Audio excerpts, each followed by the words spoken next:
Josef Hershel was born on December 29, 1942, in Zwolle. About 800 people lived in the Jewish community of Zwolle.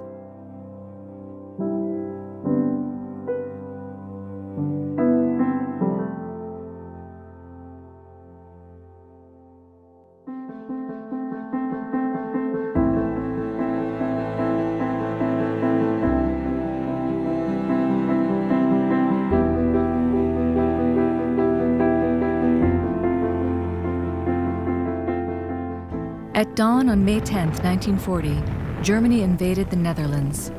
The Dutch army surrendered just 4 days later.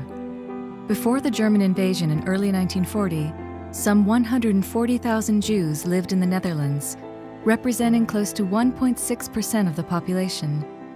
During the Holocaust, nearly 105,000 of them were murdered. Following the occupation, the Netherlands imposed an anti-Jewish policy in which Jewish civil servants were suspended from work. A meticulous list of the Jewish population was drawn up. It was forbidden to publish Jewish newspapers, and steps were taken to further oppress the Jews economically, culturally, and socially.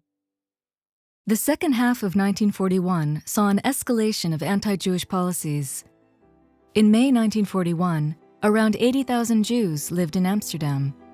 By that spring, the Nazis designated those streets of Amsterdam where many Jews were living.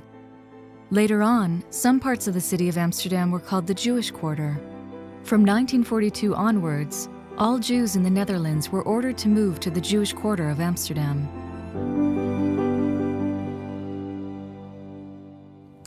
I was born in the darkest time of the war in Holland.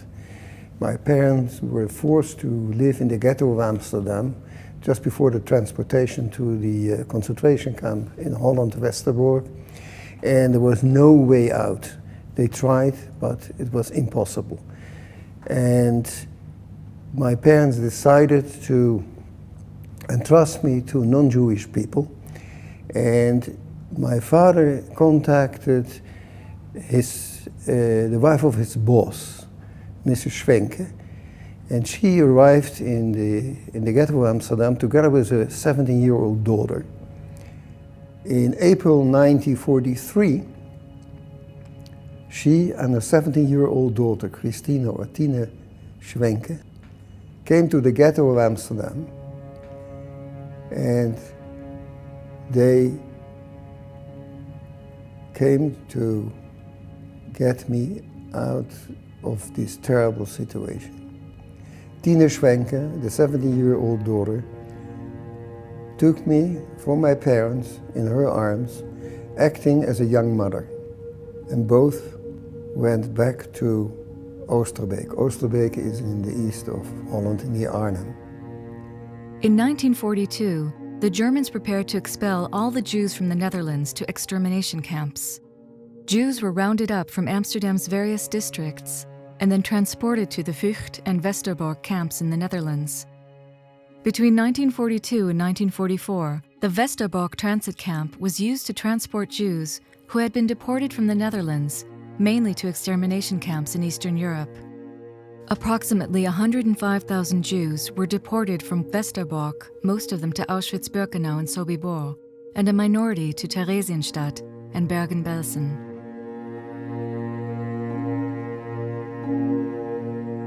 Nico and Ami Hershel. Zwe's parents were transported to the Dutch transit camp of Westerbork in June 1943. 1 month later, they were transported from Westerbork to the Sobibor death camp. His mother was 24, his father 27 years old, when they were murdered at Sobibor on July 23, 1943. Almost the entire family perished in the Holocaust.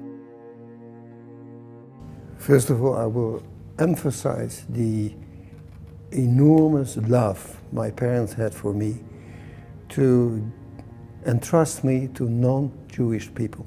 I was the firstborn, and I was about 4 months old. You cannot imagine what it means for parents to give away your child, and especially not in a situation as it was at that time in the Second World War. So in their home, it was very dangerous because Mr. Schwenke was taken hostage with other 250 well-known Dutch politicians and other people. And Mrs. Schwenke realized that it was dangerous. So she went to the friend of her husband, Mr. Willem de Jong, who was the head of the resistance in Oosterbeek. He came immediately and he said, it's too dangerous, and he took the little boy, me, to his home. When I arrived in his home, the home of Mr. and Mr. de Jong, Mrs. de Jong, Martje de Jong, said, this boy is not going to leave my house. And that's the way I stayed there for the whole period of the Second World War. They had already 5 children of their own, and they had another Jewish teenager in hiding in the same house. The risk the people took for taking in Jews to put them in hiding was as high as to be a Jew in those days.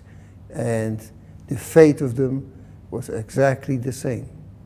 Not only for one person, but the whole family.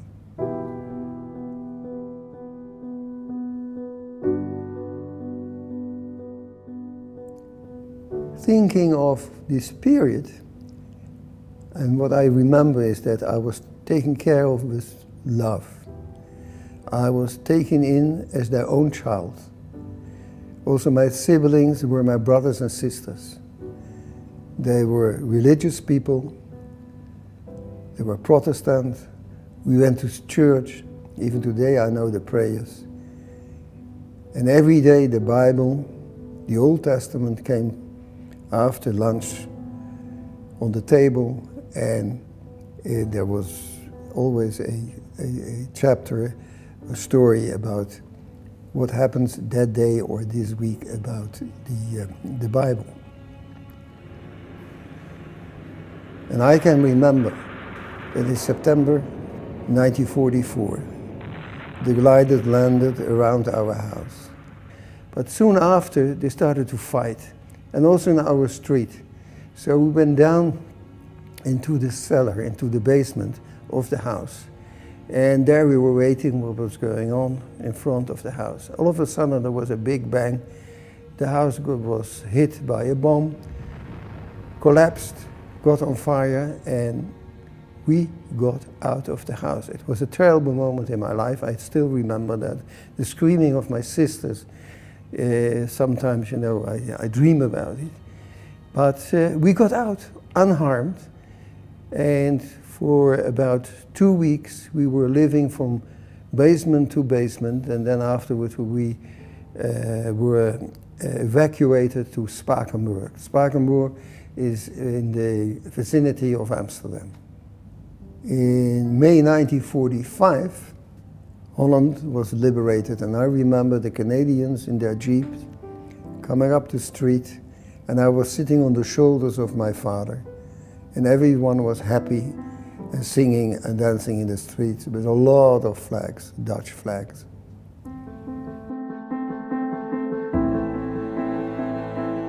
In May 1945, with the signing of the German capitulation, the Netherlands was liberated from German occupation.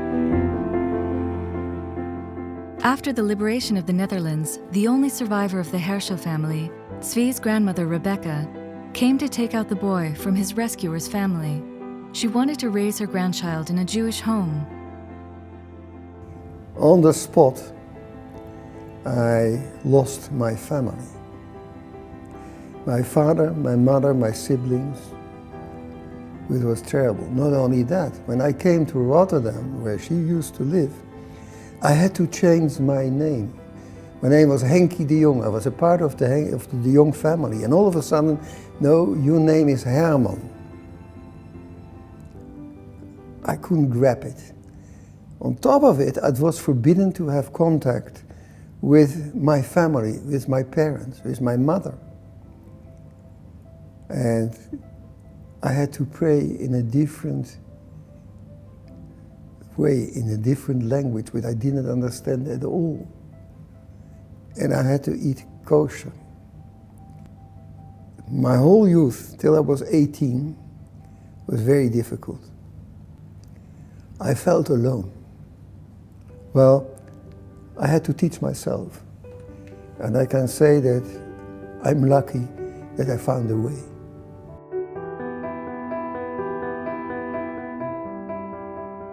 At the age of 8, Zvi found a box with the family papers his father had sent with him as a baby into hiding. His grandmother had kept them all those years.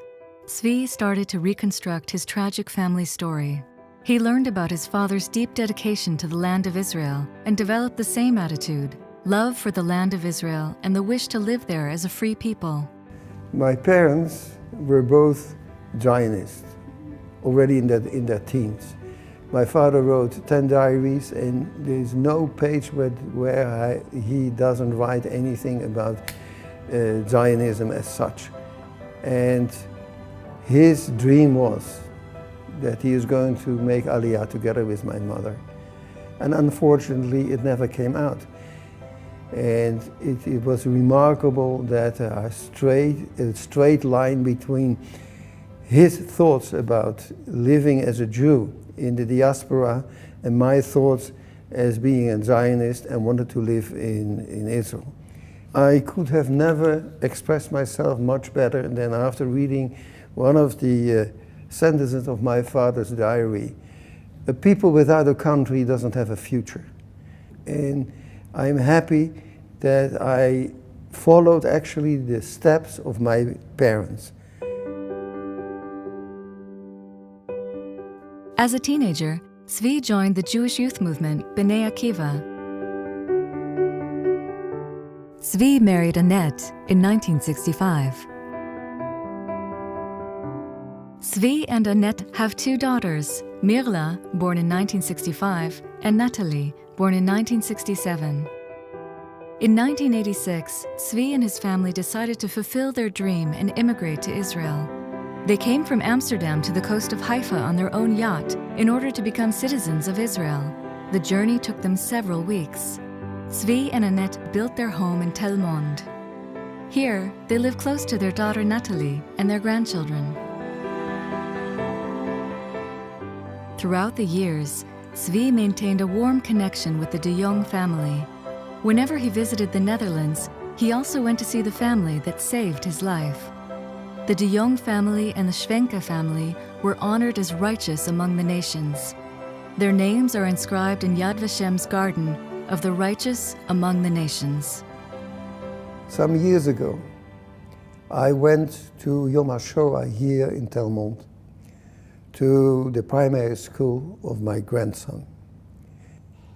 And there were over 600 youngsters from the school in white shirts.